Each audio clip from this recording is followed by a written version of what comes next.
Namaste. After the great or rather grand vision that Sri Krishna, by his infinite grace, grants to Arjuna, the divine instrument, and follows it up with the way and the the bhakti that takes us so beautifully, so safely, securely towards the summits, which is man's inevitable destiny. There is really nothing more left to be said. After that, there is it's the grand culmination in a way of the Gita. However, Sri Krishna wraps up the whole thing in the next 6 chapters, touching upon things here and there which may have been left out, the little details, and makes the whole picture complete and perfect. So, the essence is so far that man, the human soul, has 3 status of being.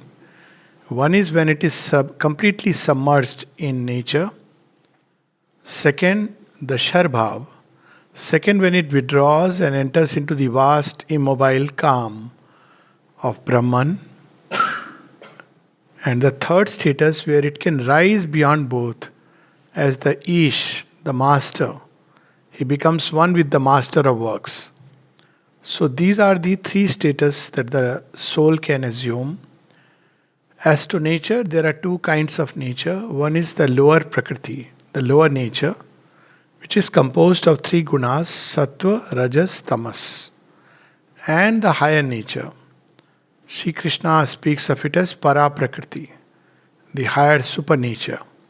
So when the soul ascends out of the lower nature, then the higher nature takes him up and takes him to the eternal, seat of the eternal, where he too becomes one with that higher supernature, Sadharma Gati, Sadrishi Gati, Salokya Gati, Samipya Gati, Sayujya, all these similar status as of the Lord.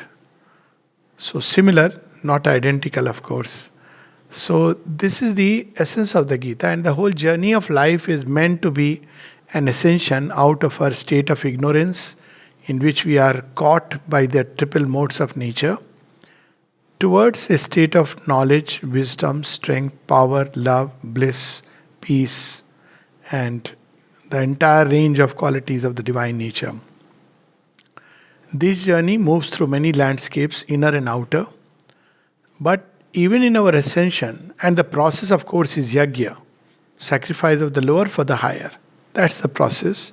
Worship by constantly bowing down to the Lord in reverence, adoration, and so that His hand can lift us up. By jnana, that means turning the mind inward and upward instead of the discursive intellect engaged with things which are outward, superficial, and of a lower movements of nature. This is the path.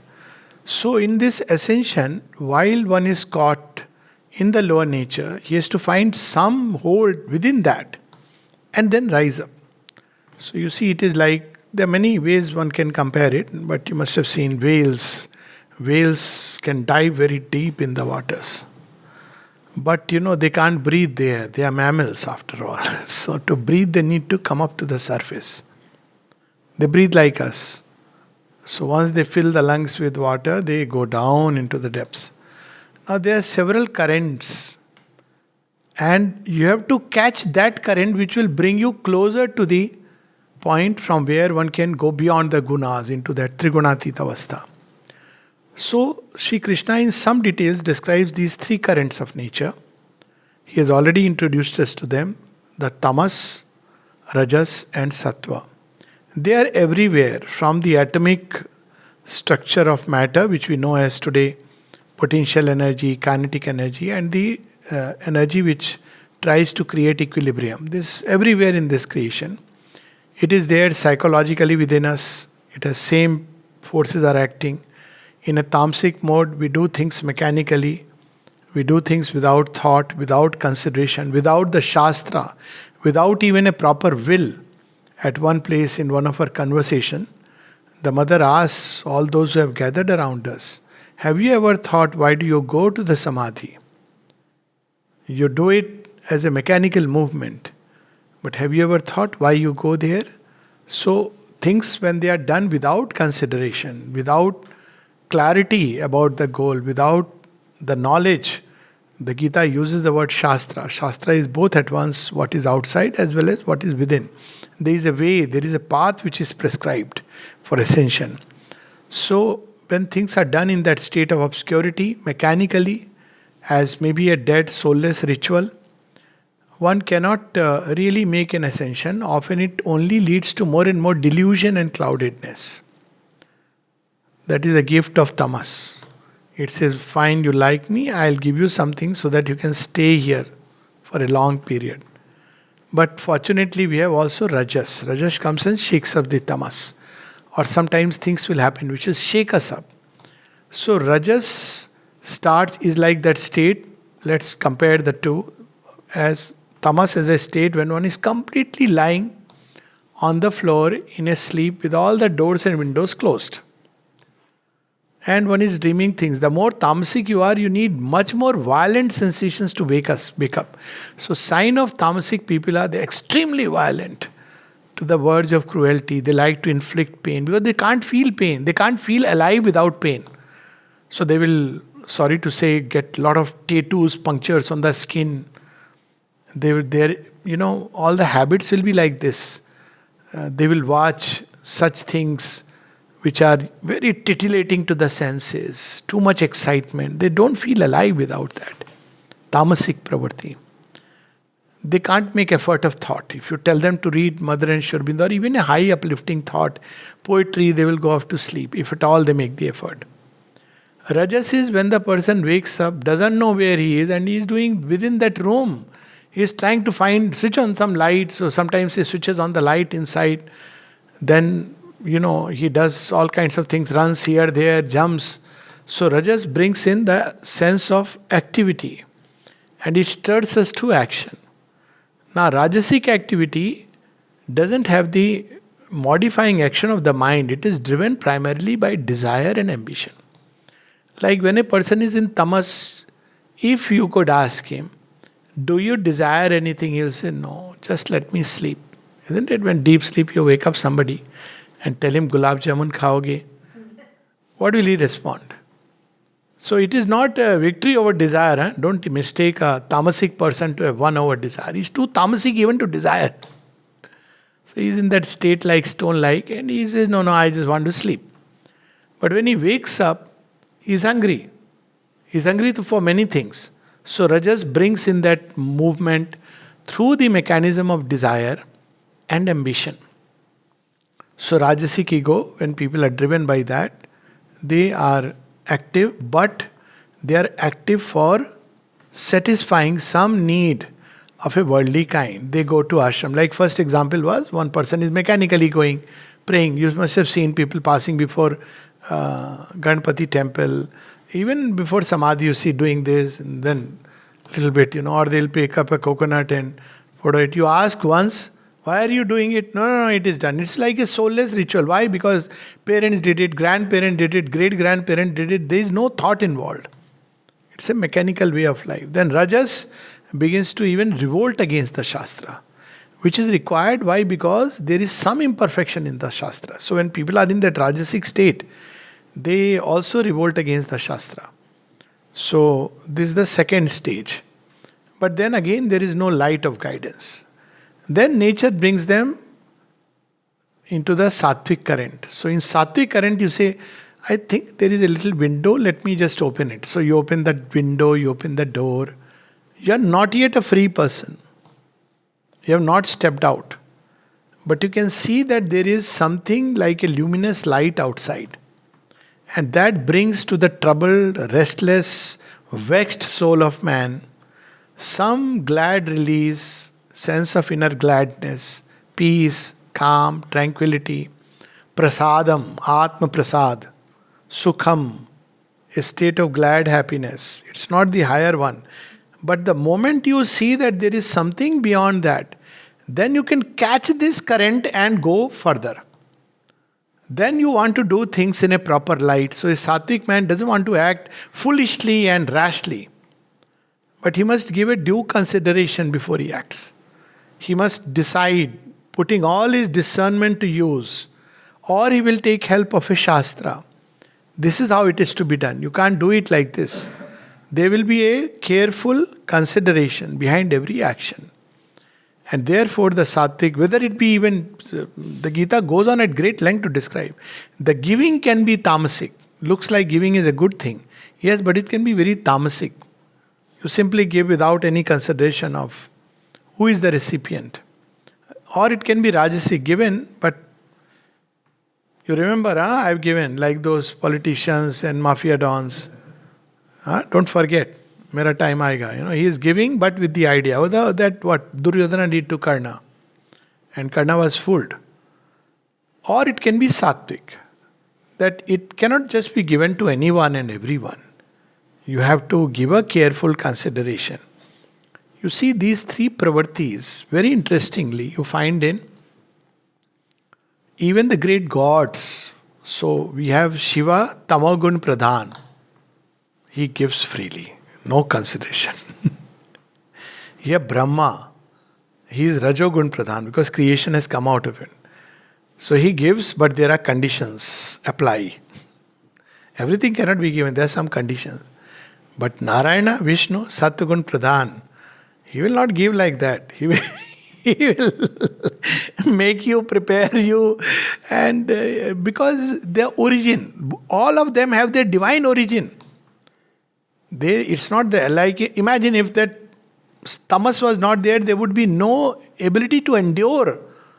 Because of tamas, men still can sleep and rest, despite all the vexation that rajas brings.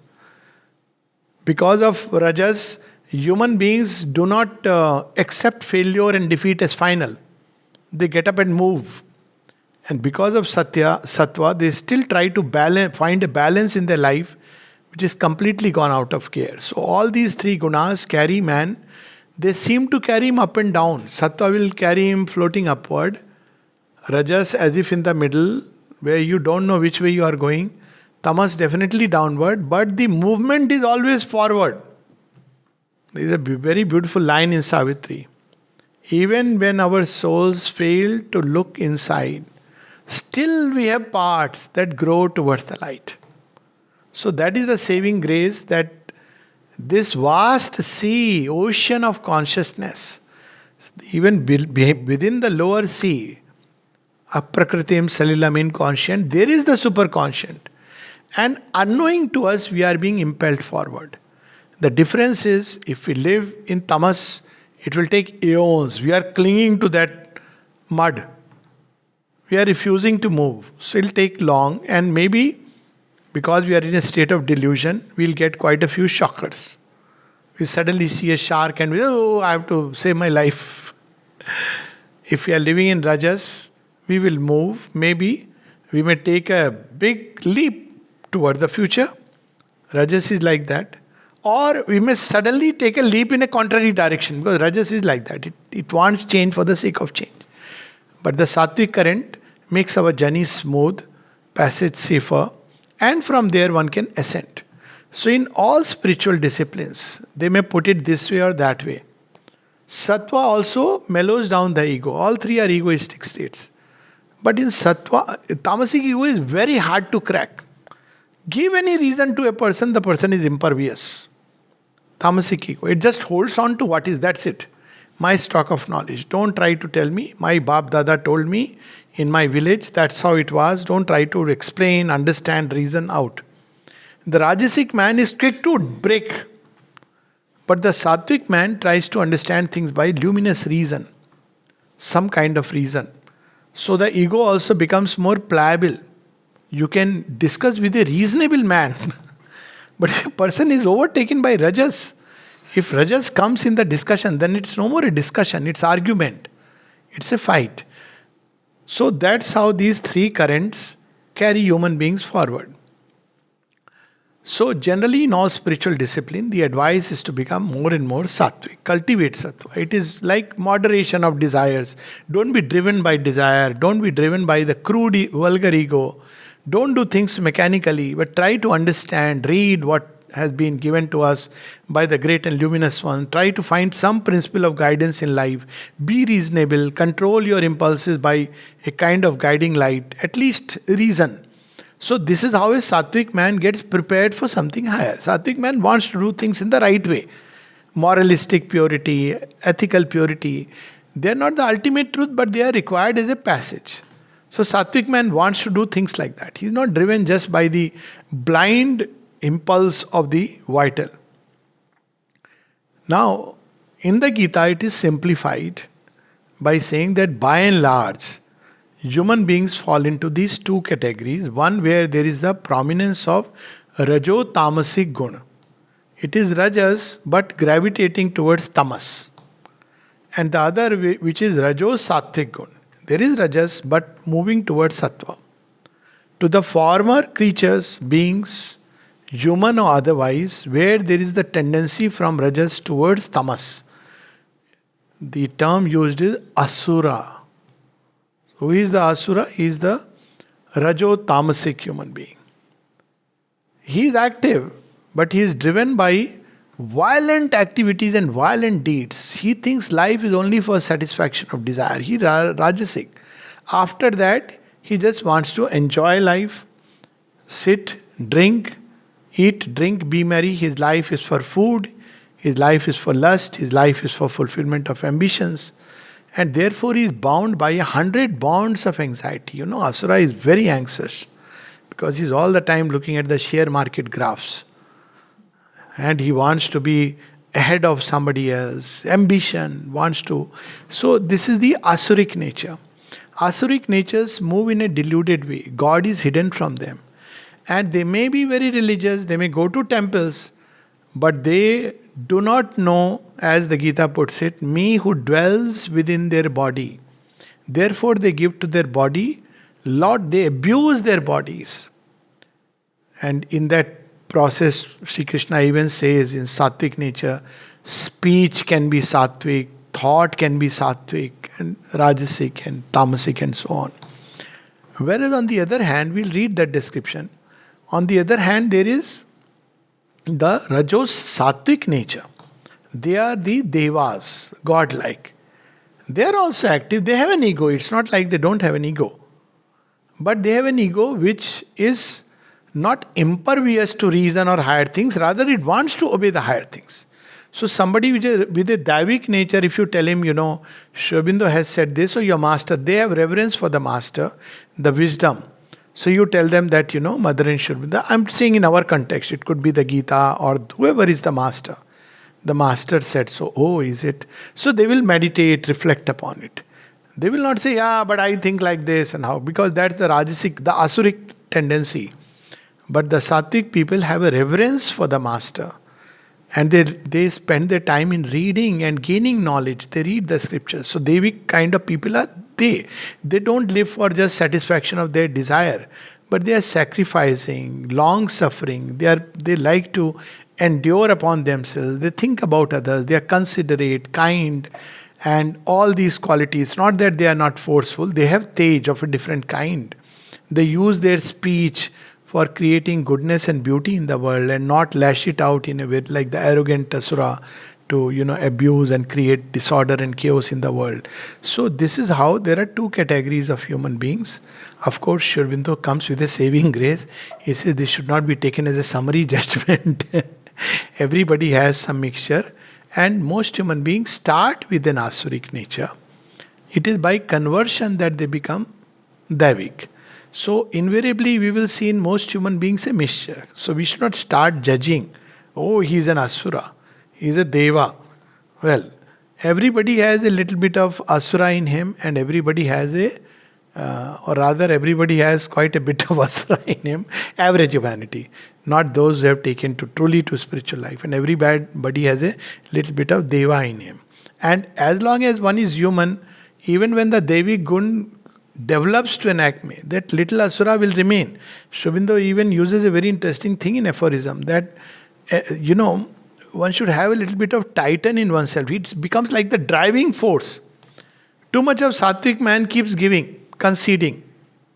He says, okay, it's fine because he understands his goal is upward. Of course, spiritual action is still further, but he's talking of human beings.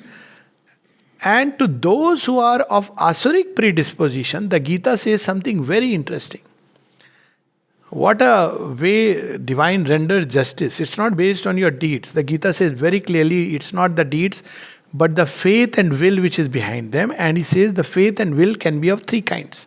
The tamasic faith and will, which does things mechanically. Shraddha is also like a very tamasic kind. Rajasic faith and will, where there is the will to gain some worldly desire and ambition. And the faith is also God will, as long as He gives me, He is God. Otherwise, I don't know. I don't believe in Him. He must punish. He must, tamasic people have this idea. God punishes.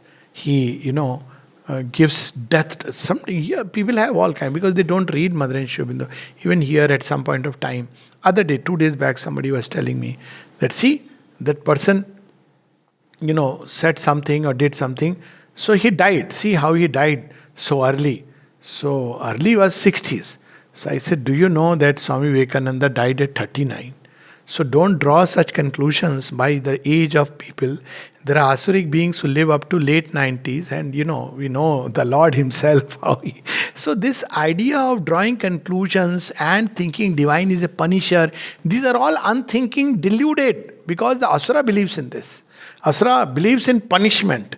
So he believes God punishes.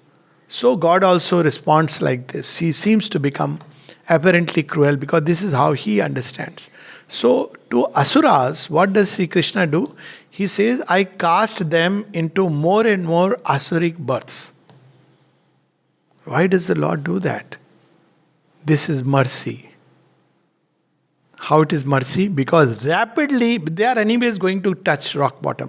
If you try to pull them up fast, they won't. They will refuse. They will take maybe 100 years to be pulled up. Maybe few lives, 10 lives. So he said, okay, you go down and touch rock bottom. When they touch rock bottom, Sri Aurobindo says, then the other rule of the Gita applies, that whoever, even in the utter state of darkness, takes my name, I rapidly take him up and he should be regarded as a saint. So when you read that verse of the Gita, disconnected with the rest of the framework, it looks very strange. Why would God do this? So this is also a mercy, wherein 2-3 lives he experiences extreme touch rock bottom of asura. Then where will he go? You are in the darkness. Then you will say, Bhaj Govindam, Hey Krishna, Murari, Hare Nath, Hey Nath, Govinda, Hare Murari. Then you will rise very fast. So actually it is a shortening of the journey, albeit through a dark passage. Not a passage recommended for man. This is not the shortcut that one should take. But this is the reason why this happens. Whereas to the Devic nature, Sadhunam, he uplifts, Paritranaya Sadhunam. Those who are living with that predominant sattvic state, he comes to release them. Even sattva is a mesh. You are still in the lower nature. So he comes to release them. Vinashaya cha duskritam. So this is the background. And then toward the end, he takes it to the grand culmination and says, Arjuna, I have told you what I had to tell you, but now I'll tell you the greatest secret. Guhyatam, Paramam Vacham, my last, final, supreme word I will tell you. And I am going to tell you the supreme secret, the highest secret. Guhyataram. That's how he describes. The most greatest secret I'll tell you. And then he tells him that this secret is for you. And he says this should not be shared with those who have ashraddha. Why it is said like that? Normally people like to convert others. And there is a reason. So this kind of distribution of Gita everywhere to everybody, it's not what Sri Krishna would recommend. And this is the reason for it. And that's why converting people, catching hold and telling them, I'll tell you about Mother and Sri Aurobindo. You will prematurely, you will disturb their balance. Now imagine, you catch hold of a person who is living in crass world of desires. And you tell him about Mother and Sri Aurobindo and the great vision. You know what he will say? I don't even see anything. Now what is he doing? He is resisting, which is far worse condition than not knowing. That's why sometimes people ask question, but in a very, condescending way. So all that you need to say is, okay, you stay with your faith. Don't put tamasic faith or asuric faith. You stay with your faith and take where life takes you. Nobody's asking you to believe, nobody's asking you to be convinced, nobody's trying to convince you. It's up to you. You read, you don't read, you listen, you don't listen, you try, you don't try. Don't try to convert. Mother goes on to say, never try to convert these people who are so full of themselves and happy with themselves. Why? Because they will lose that balance and they will not know what is to be done. This whole idea of conversion should go away. In Indian thought, there is no conversion. The only one who converts is God, and He does it from within. There is a process, He has already made it. Foolproof process. Through life's rebirths, you will ultimately reach there. If you resist, He has made another passage through the dark passage. But He has made all the passages. So, He tells that this secret doctrine that I am telling you, don't tell it to beings who are hostile and full of doubts. It's not good. And this is the reason. Because what will happen? Now they will start throwing resistance. So, unwittingly, they will land up in the net of an asuric consciousness and an asuric force. It's okay not to know, but it's dangerous to stand before God and say, I am greater than thou because Aham Brahmasmi. This was Ravana, that's how he understood. So, after telling him all this and giving him all these secrets, he says, now I'll tell you my final word. Not final, supreme word. Because you are dear to me. So last I am telling you what you have to do. And that he reveals so beautifully. Man mana bhava mad bhakta madhyajima namaskaro. Think of me, become my minded, my lover, my devotee. Obey my impulsion. Bow down to me.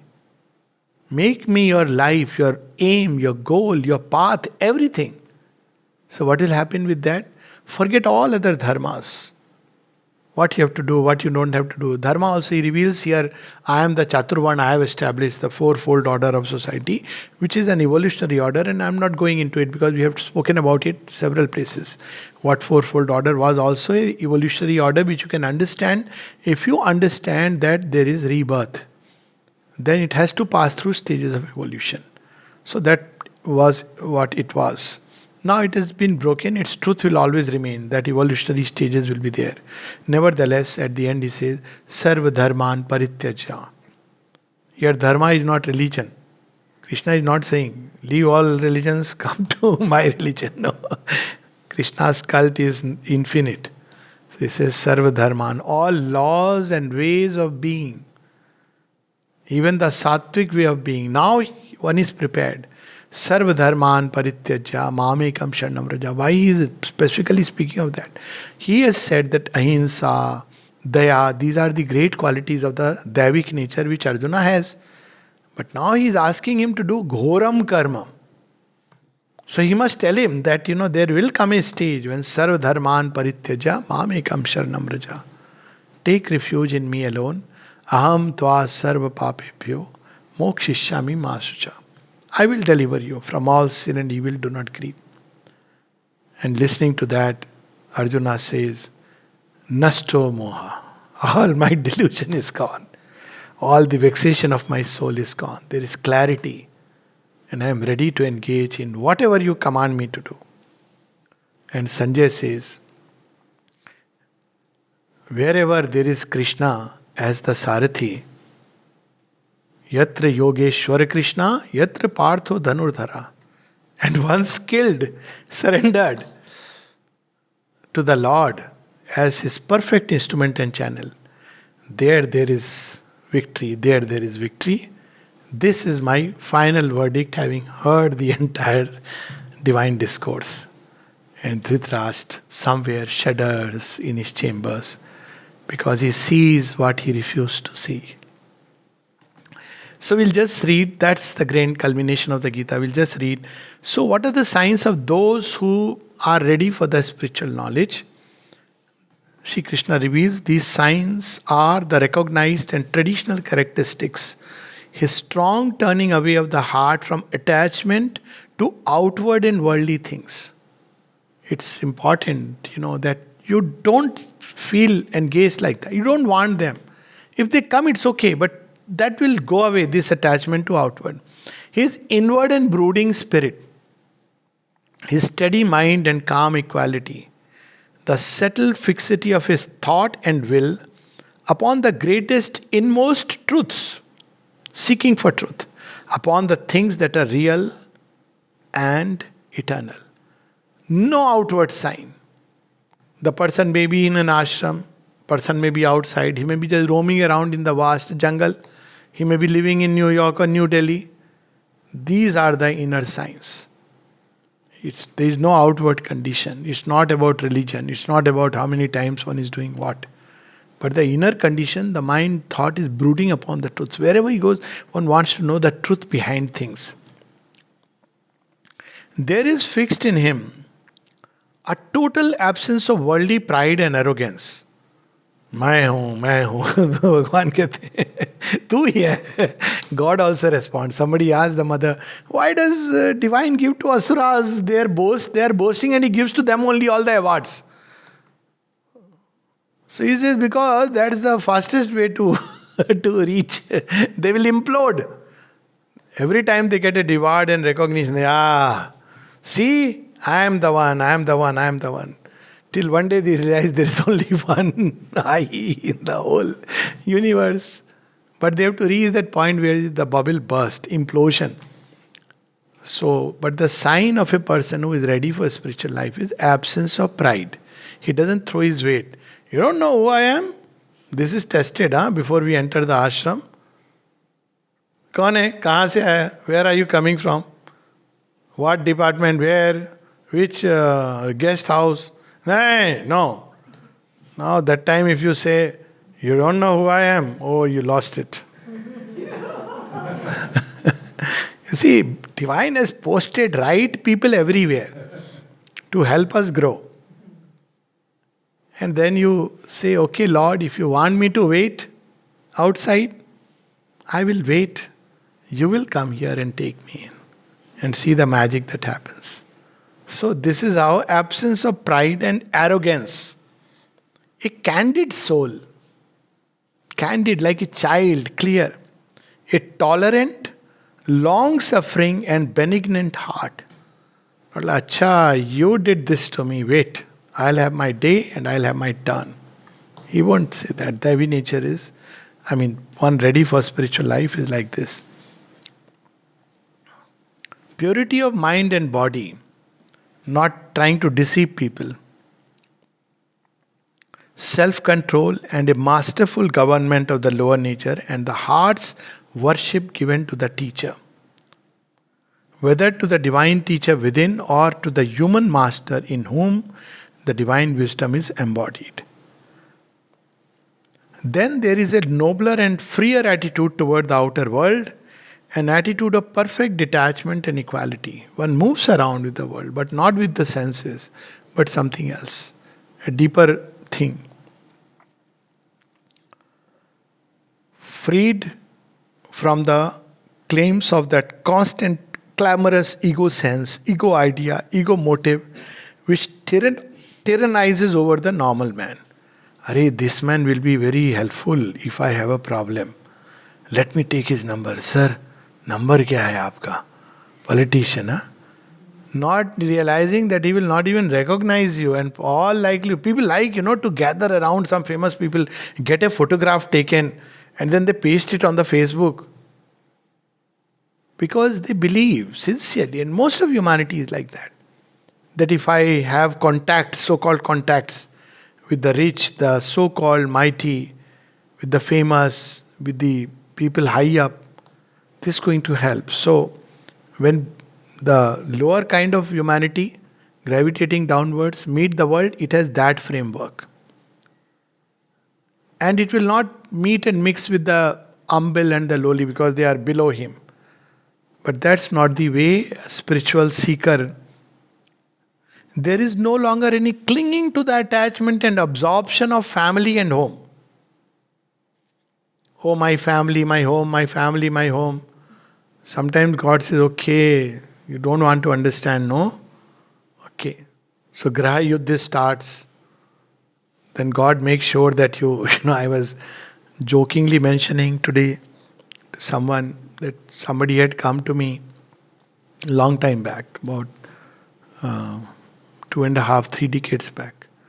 So he came, walked in for problem between him and his wife. family problem. And then he walked out, turning towards Mother and Sri Aurobindo. And God solved his family problem by separating them. So this is God's ways are very different. We can't limit him to this or that. So a person who is very absorbed with family clings to that only. Family pratha. Wahi karna hai. That is the ultimate. But there is you should be nice, good. It is not saying break from, no. Be harmonious with everybody. But absorption, the word used is absorption. There is instead of these vital and animal movements an unattached will and sense and intelligence, a keen perception of the defective nature of the ordinary life of physical man with its aimless and painful subjection to birth and death and disease and age, a constant equalness to all pleasant or unpleasant happenings. One understands that this is the nature of life. For the soul is seated within and impervious to the shocks of external event. Finally, there is a strong turn within toward the things that really matter.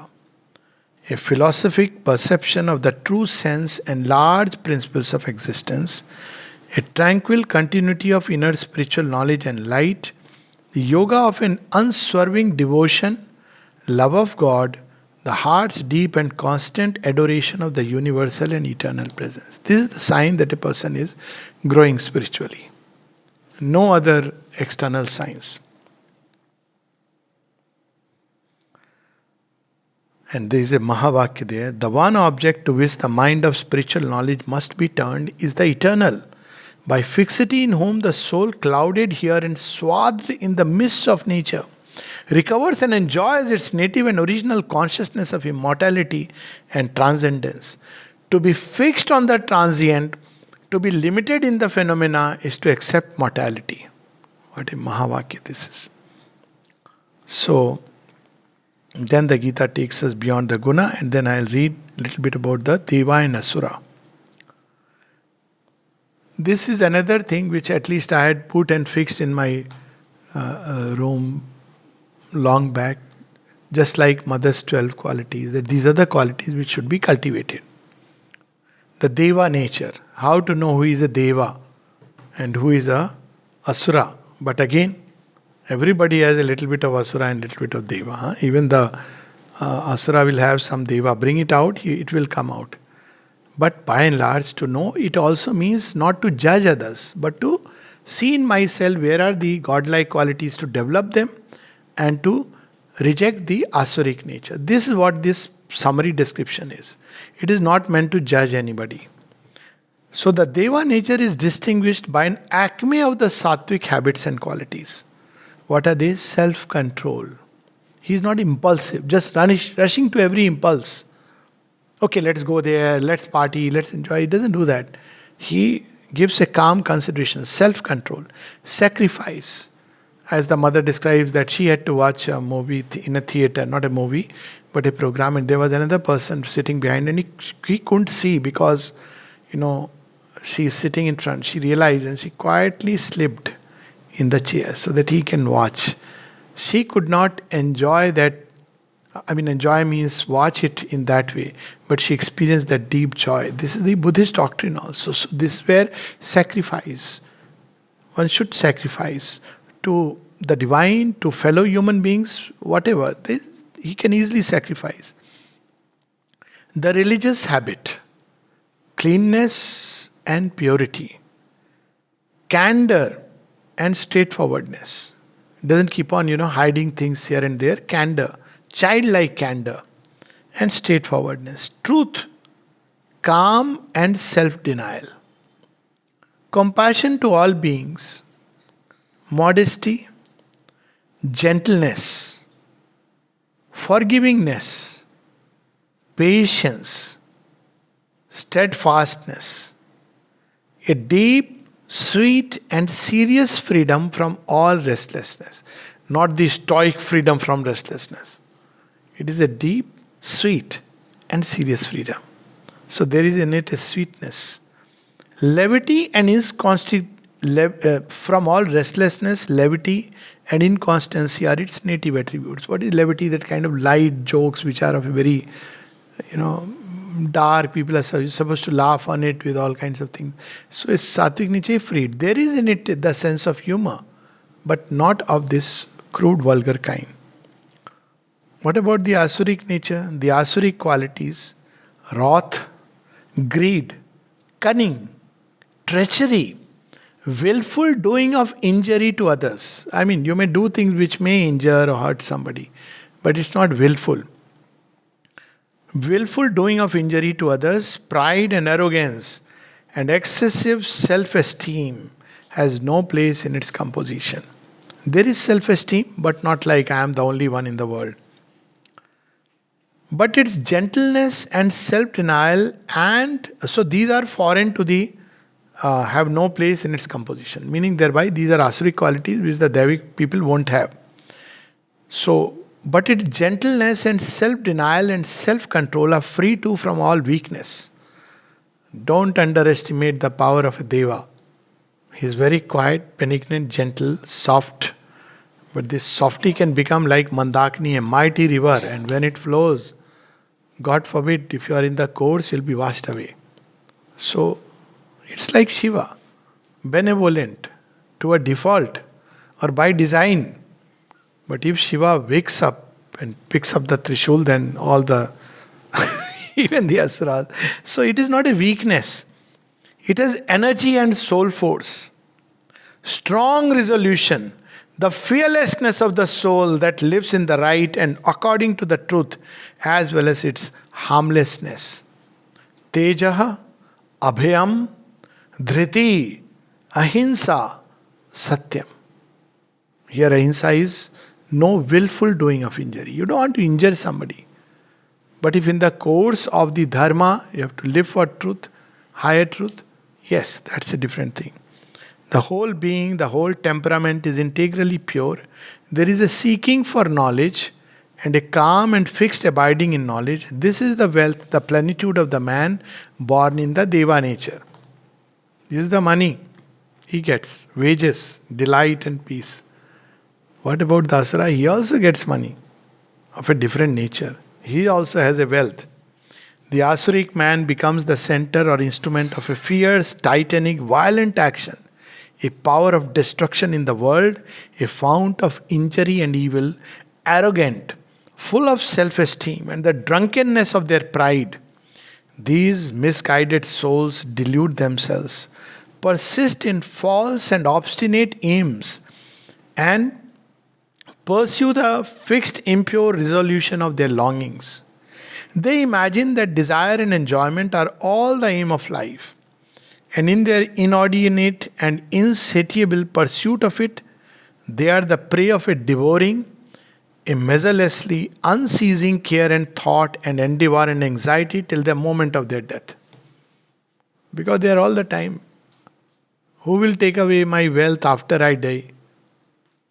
This is how they are living. Are give it away now? No, no, no. If I give away, they will not look after me. Look at the paradox. The Asura's paradox. If you are so much this thing, give it right now when you are living for something good and beautiful. No, no, no. I need for old age. How much you will need for old age? Crores of rupees. But also worried, if I die, my children will fight over it. So they are tied with 100 bonds.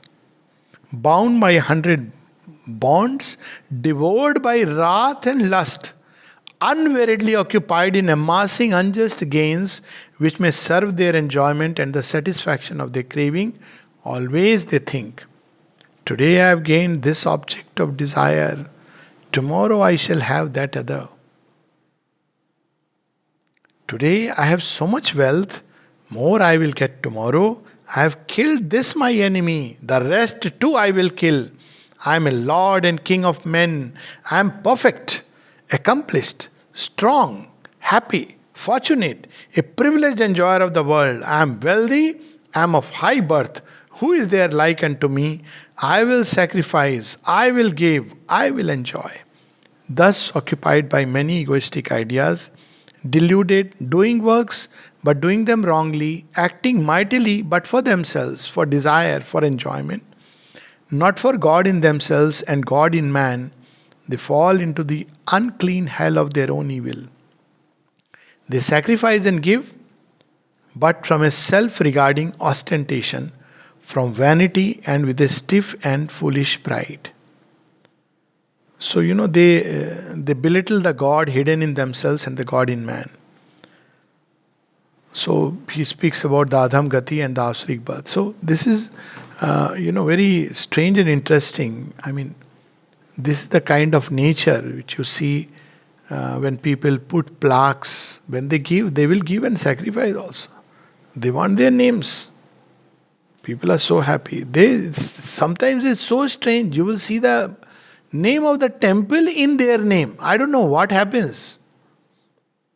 There is one here also in Pondicherry. You go a little outskirt. I am always surprised why this temple is named after the man who built it. And there are such temples even in India, other places, which are known by the man who funded it. Have you ever imagined why this has happened? It is so strange. So, these are the kind of asuras, and let's leave them aside. Not worth discussing, but we should. But let's read about the Sattvic people. So, there is 3 kinds of ascesis, tapasya. So, there is a tamasic tapasya, do whatever is told, finish. Tamasic tapasya, rajasic tapasya. Okay, if I do this, I'll get this, I'll do this, I'll get that. But sattvic ascesis, what is that? The Gita describes 3 kinds of sattvic ascesis. First comes the physical, the ascesis of the outward act. Under this head are especially mentioned worship and reverence of those deserving reverence, cleanness of the person, the action and the life. Just imagine, this is worship. This ascesis, tapasya.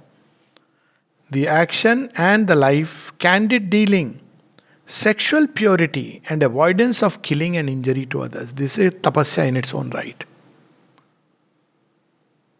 Next is ascesis of speech, and that consists in the study of scripture, kind, true and beneficent speech, and a careful avoidance of words that may cause fear, sorrow and trouble to others. Not even this, God will send you to hell. Careful avoidance. You have to be careful.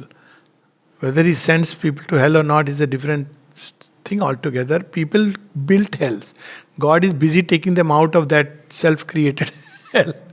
He doesn't send people to hell or even to heaven. He wants people to come to Him and become one with Him. Finally, there is the ascesis of mental and moral purification, and that means the purifying of the whole temperament, gentleness and a clear and calm gladness of mind, self-control and silence. So this is the way that the Gita shows. All giving also can be tamasic gift is offered ignorantly with no consideration of the right conditions of time, place and object. So there are some people waiting with laddus in hand, whoever is coming they are giving. No consideration. They disturb the evolutionary curve of things. It is a foolish, inconsiderate and in reality a self-regarding movement, an ungenerous and ignoble generosity. It is like just for the sake of, okay, so many blankets were distributed. The gift offered without sympathy or true liberality, without regard for the feelings of the recipient, and despised by him even in the acceptance. Kya diya saab ne? Despised by him. And without any consideration, whether you are pauperizing their energy, whether you are making them feel low. The Rajasic giving is that which is done with regret. Dena padega, really? That's how your name will be shining, okay. With regret, unwillingness or violence to oneself, or with a personal and egoistic object, or in the hope of a return of some kind from whatever quarter. The Sattvic way of giving is to bestow with right reason and goodwill and sympathy in the right conditions of time and place and on the right recipient who is worthy or to whom the gift can be really helpful. So, and then Gita closes with the chapter Om Tat Sat, and we know Om is a threefold letter. This is actually very simple. Ah is the outward going movement. Who is, you are encapsulating it and move. Who is the inward turn? Ah is the outward movement. Who is the inward turn? Ma, you are taking it within. So that's in Om. So three conditions: waking, dream, and the sleep. And the fourth fullness of Om is the Turiya. All four are contained, all three are contained within the fourth. So that's why the word Om. And then Tat, that. And Sat, to that is offered. So all offering is done with Om, Tat, Sat. So Om is that all outward going action, the inward turned, and ultimately to the one who dwells within that. And Sat, goodness for growth of divinity. That is the whole object. Existence, to the one true existence. It is a reminder that our work should be made an expression of the triple divine in our inner being. So all three levels, Sat means good and it means existence. Both these things, the principle of good and the principle of reality, must be there behind all the three kinds of action. All good works are Sat, for they prepare the soul for the higher reality of our being.